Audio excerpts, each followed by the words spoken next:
أعوذ بالله من الشيطان الرجيم. بسم الله الرحمن الرحيم. ويستعجلونك بالعذاب ولولا أجل مسمى لجاءهم العذاب وليأتينهم بغتة وهم لا يشعرون. يستعجلونك بالعذاب وإن جهنم لمحيطة بالكافرين. يوم يغشاهم العذاب من فوقهم ومن تحت أرجلهم ويقول ذوقوا ما كنتم تعملون. يا عبادي الذين آمنوا إن أرضي واسعة فإياي فاعبدون. كل نفس ذائقة الموت ثم إلينا ترجعون. والذين آمنوا وعملوا الصالحات لنبوئنهم من الجنة غرفا تجري من تحتها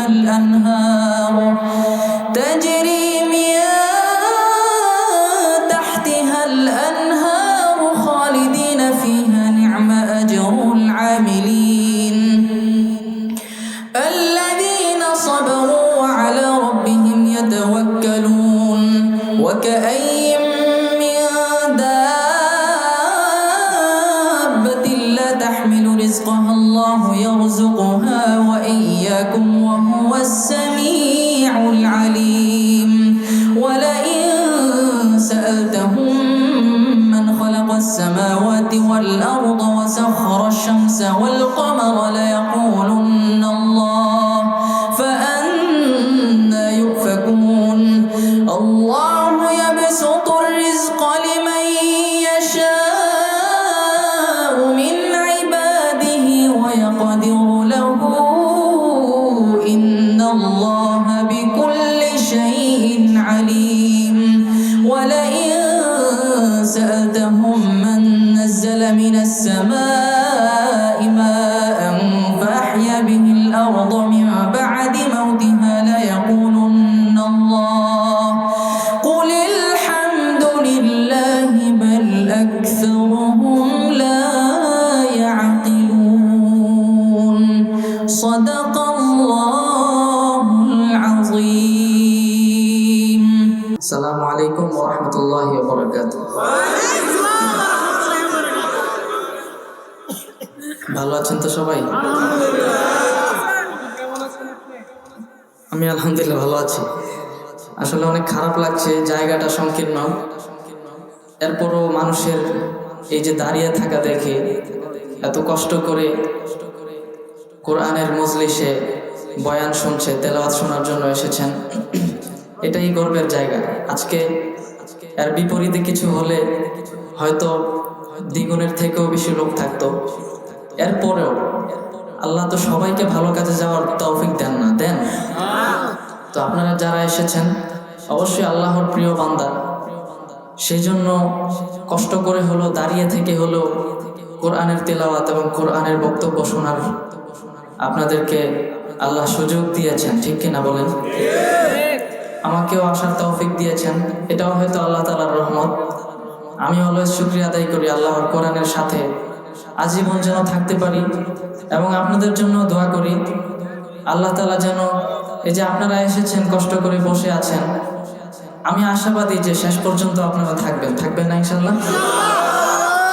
শুধু শেষ পর্যন্ত থাকলে হবে না, আজকে এখান থেকে সবাই একটু নিয়ত করবেন, যেহেতু নিয়তের উপরেই সবকিছু। সুতরাং আজকে থেকে এখান থেকে ওঠার পর থেকে নিয়ত করবেন।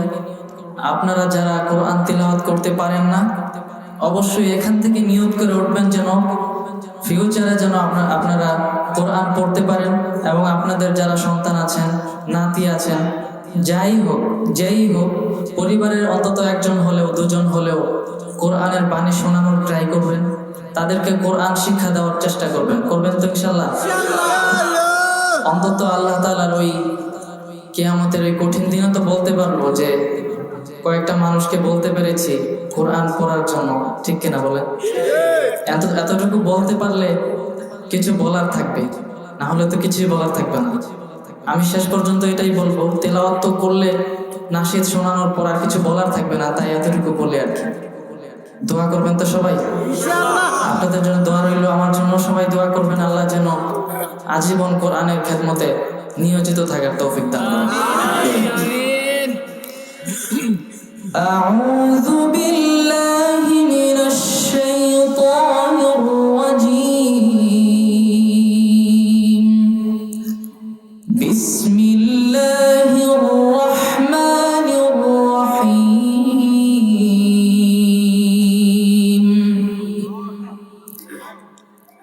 وإذ قال إبراهيم رب اجعل هذا البلد آمنا واجنبني وبني أن نعبد الأصنام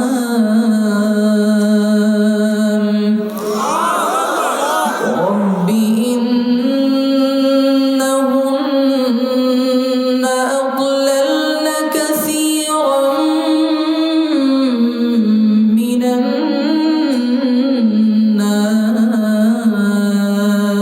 الناس فمن تبعني فإنه مني ومن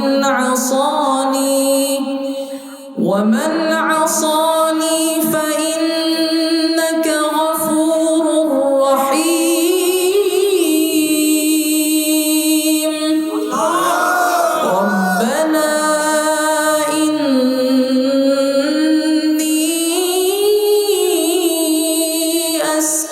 أسكنت من ذريتي بواد غير ذي زرع عند بيتك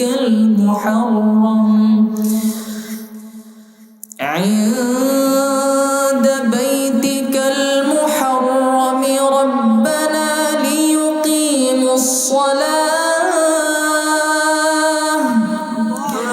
ربنا ليقيموا الصلاة فاجعل أفئدة من الناس تهوي إليهم وارزقهم من الثمرات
الأبصار مهطعين مقنعي رؤوسهم لا يرتد إليهم طرفهم وأفئدتهم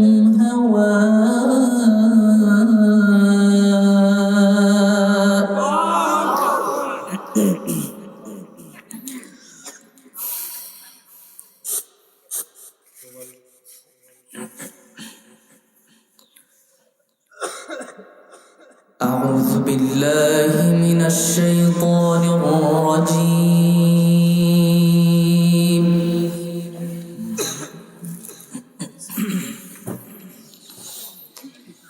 بسم الله الرحمن الرحيم.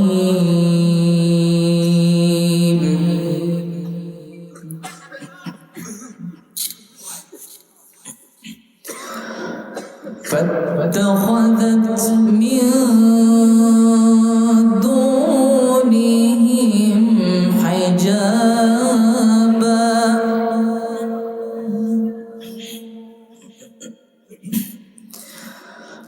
فأرسلنا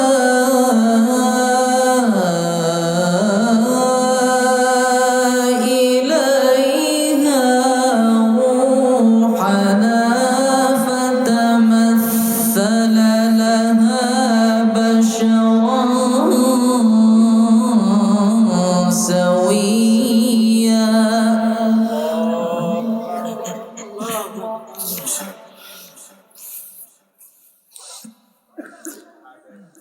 قالت إني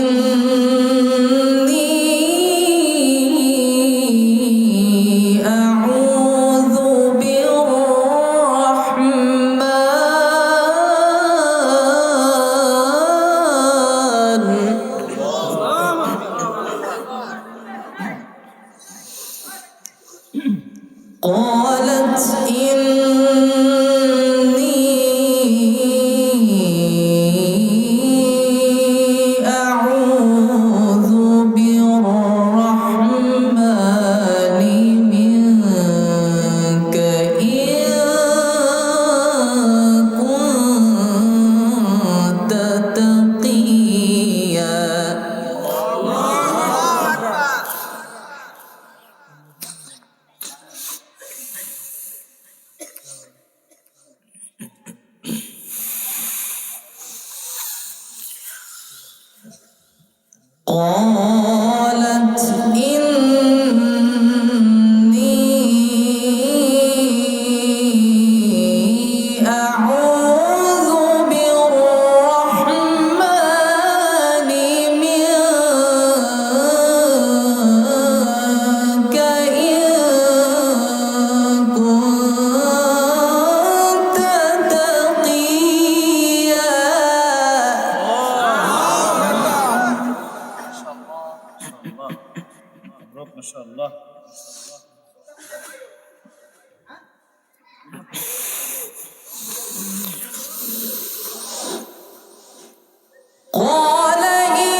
قال إنما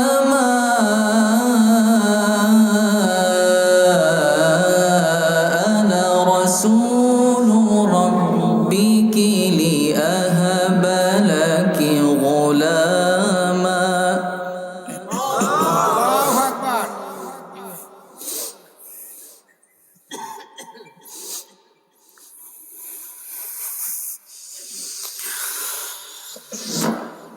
قال إنما أنا رسول ربك لأهب لك غلاما زكيا. قالت أنى يكون لي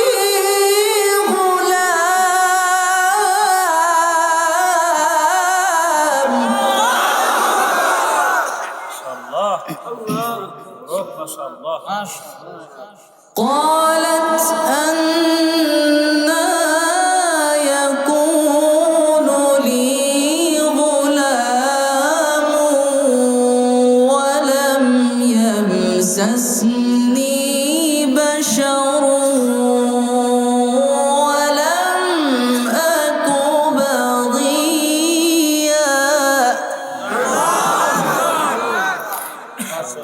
قال كذلك قال ربك هو علي هين ولنجعله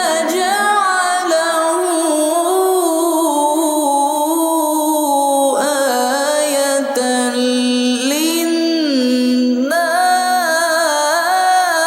للناس ورحمة منا وكان أمرا مقضيا.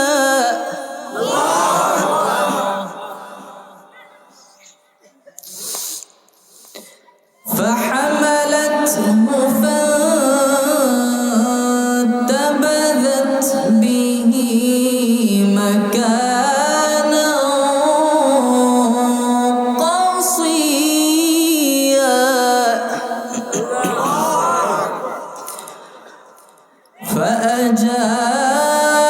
فأجاءها المخاض إلى جذع النخلة قالت يا ليتني مت قبل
الذي يوسوس في صدور الناس من الجنة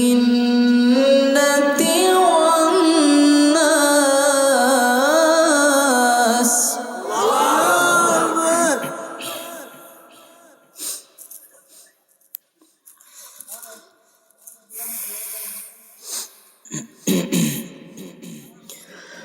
بسم الله الرحمن الرحيم. قل أعوذ برب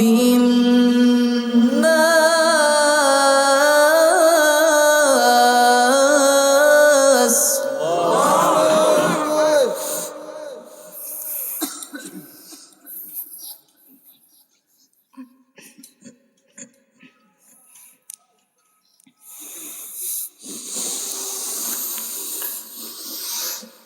قل أعوذ برب الناس ملك الناس إله الناس من شر الوسواس الخناس الذي يوسوس في صدور الناس.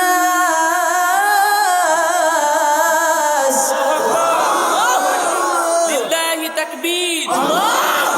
لله تكبير. الذي يوسوس في صدور الناس من الجنة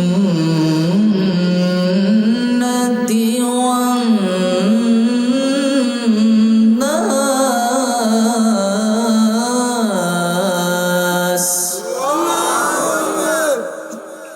الذي يوسوس في صدور الناس من الجنة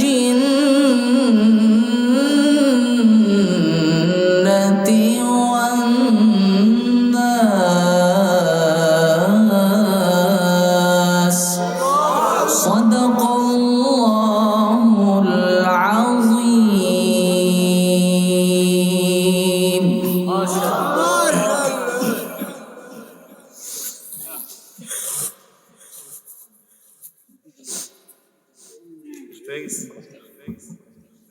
আপনারা কি খুশি হয়েছেন? এই শুনে হ্যাঁ খুশি হয়েছে, একটা জন্য খুশি হয়েছেন আপনারা? রায়হান সব প্রকারের তেলাওয়াত করে বা আন্তর্জাতিক যত লাহান আছে সকল লাহান পারে। ওর একটা তেলাওয়াত সবচেয়ে আপনারা বেশি শোনেন, সেটা হলো তারাবির নামাজে যেটা পড়ে রমজান মাসে। এটা ভালো লাগে না আপনাদের কাছে? এটা একটু শুনবেন না? বিরক্ত হচ্ছেন না আপনারা? গজল আমার পরে গাইবে তারাবির তেলাওয়াত। أعوذ بالله من الشيطان الرجيم. بسم الله الرحمن الرحيم. ويستعجلونك بالعذاب ولولا أجل مسمى لجاءهم العذاب وليأتينهم بغتة وهم لا يشعرون. يستعجلونك بالعذاب وإن جهنم لمحيطة بالكافرين. يوم يغشهم العذاب من فوقهم ومن تحت أرجلهم ويقول ذوقوا ما كنتم تعملون. يا عبادي الذين آمنوا إن أرضي واسعة فإياي فاعبدون. كل نفس ذائقة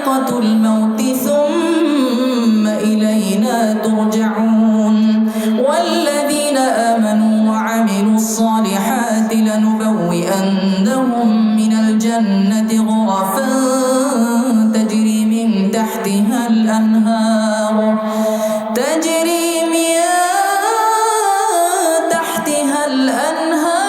خالدين فيها نعم أجر العاملين الذين صبروا وعلى ربهم يتوكلون وكأي من دابة لا تحمل رزقها الله يرزقها وإياكم وهو السميع العليم ولئن سألتهم من خلق السماوات والأرض وسخر الشمس والقمر ليقولن الله فأنى يؤفكون الله يبسط الرزق لمن يشاء من عباده ويقدر له إن الله بكل شيء عليم ولئن سألتهم من نزل من السماء ماء فأحيا به الأرض من بعد موتها ليقولن الله قل الحمد لله بل أكثرهم لا يعقلون صدق الله العظيم রমজান মাসের মতো মনে হয়েছে না? কার কার কাছে মনে হয়েছে রমজান মাসের? নারায়ে তাকবীর, আরো জোরে নারায়ে তাকবীর। আল কোরআনের আলো,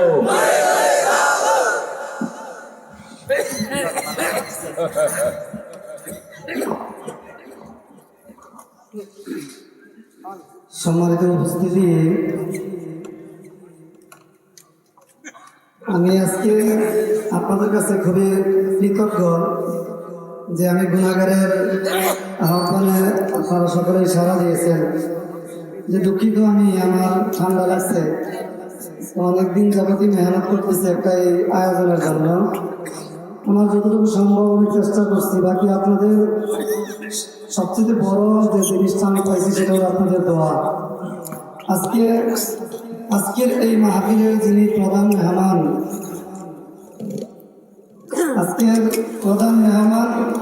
আপনাদের দোয়ার কারণে আজকে আল্লাহ তাআলা আউলিয়াদের মাটিতে পৌঁছে দিয়েছেন। আজকে বিশ্বজি একজন হাফেজ কোরআন, এটা আপনাদের দোয়ার ফসল। আপনারা দোয়া করছেন, আল্লাহ তাআলা কবুল করছেন, আল্লাহ তাআলা পৌঁছে দিয়েছেন।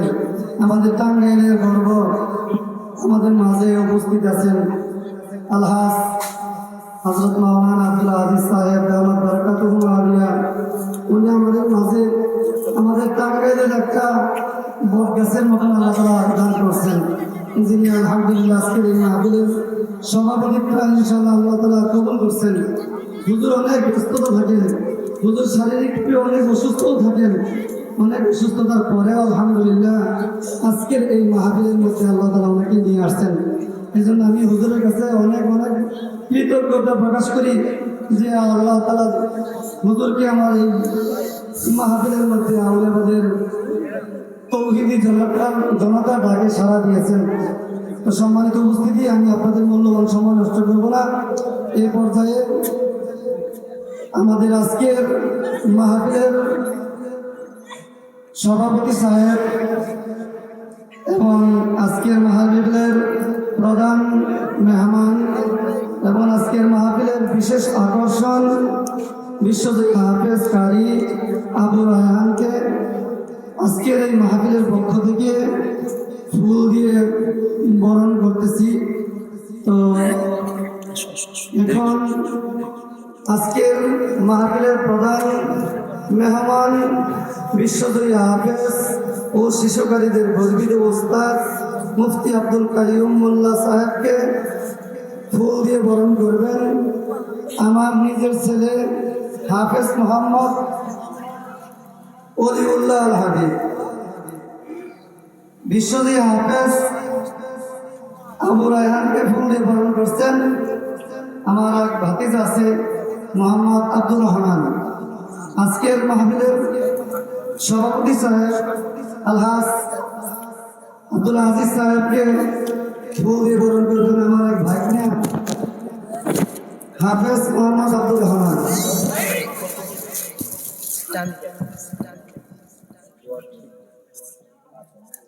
জি আলহামদুলিল্লাহ, সম্মানিত উপস্থিতি, আজকে আমাদের মধ্যে উপস্থিত বিশ্বজয়ী হাফেজ কারি আবু রায়হান তথা সারা বিশ্বের বিশ্বজয়ী হাফেজ ও শিশু কারীদের গর্বিত উস্তাদ আব্দুল কাইয়ুমুল্লাহ সাহেব আলিয়া হযরত আমাদের মাঝে আছেন।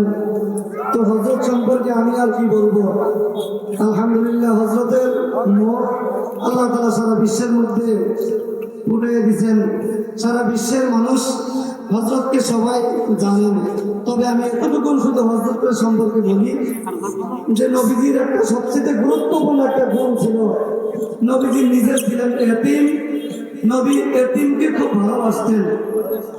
আমি হযরতের সহবতে আল্লাহ তাআলা নিয়েছেন, আপনাদের দোয়ার কারণে হযরতের সহবত পাইছি। তবে আমি হযরতের কাছে গিয়ে যে জিনিসটা সবচেয়ে বেশি আমি পাইছি, হযরতের অনেকগুলো গুণ আল্লাহ তাআলা দিয়েছেন।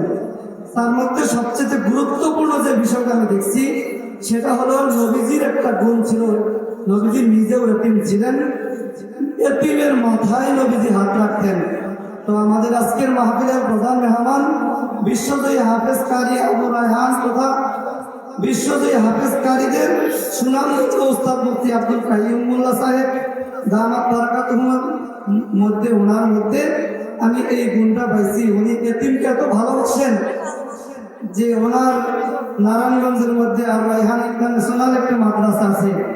তো ওই মাদ্রাসা, যেই মাদ্রাসায় 17,000 টাকা ভর্তি, সে যেই মাদ্রাসার মধ্যে স্পেশাল ভিআইপিতে 18,000 টাকা মাসিক বেতন, ভিআইপিতে 13,000 টাকা মাসিক বেতন। তো ওই মাদ্রাসার মধ্যে হুজুর বর্তমান 150 এতিম, 150 উপরের এতিম যাদের কাছ থেকে হুজুর কোনো টাকা পয়সা নেয় না, একদম ফ্রি, খানা থেকে নিয়ে চিকিৎসা বাবদ, কাপড় চোপড় সব খরচ বহন হুজুর করেন। সবচেয়ে বড় গুরুত্বপূর্ণ একটা জিনিস আমি পাইছি, অনেকগুলো দিক আছে হুজুরের, তবে এই যে এতিমের প্রতি ভালোবাসা, এতিমের প্রতি ধরত, আল্লাহ তাআলা ওনার দ্বারা এই খ্যাতমতটা দিতেছেন। তো আমি আপনাদের কাছে উদারভাবে আহ্বান করতেছি যে হুজুরের পরামর্শে আজকের এই আউলিয়াবাদে আত্মা হাফিজ ইন্টারন্যাশনাল মাদ্রাসার আজকে উদ্বোধন উপলক্ষে মাহফিল হইতেছে শেষের দিকে। তো এই মাদ্রাসা আমি হুজুরের সভাপতি, আমি নিজে ব্যক্তিগতভাবে নিয়ত করছি, বাকি আপনাদের দোয়া যদি আল্লাহ কবুল করেন, হযরত আমাদের টাঙ্গাইলের মুরব্বী আলহাজ হযরত আব্দুল আজিজ সাহেব দামাত বারাকাতুহু আলিয়া, ওনার কাছে আমার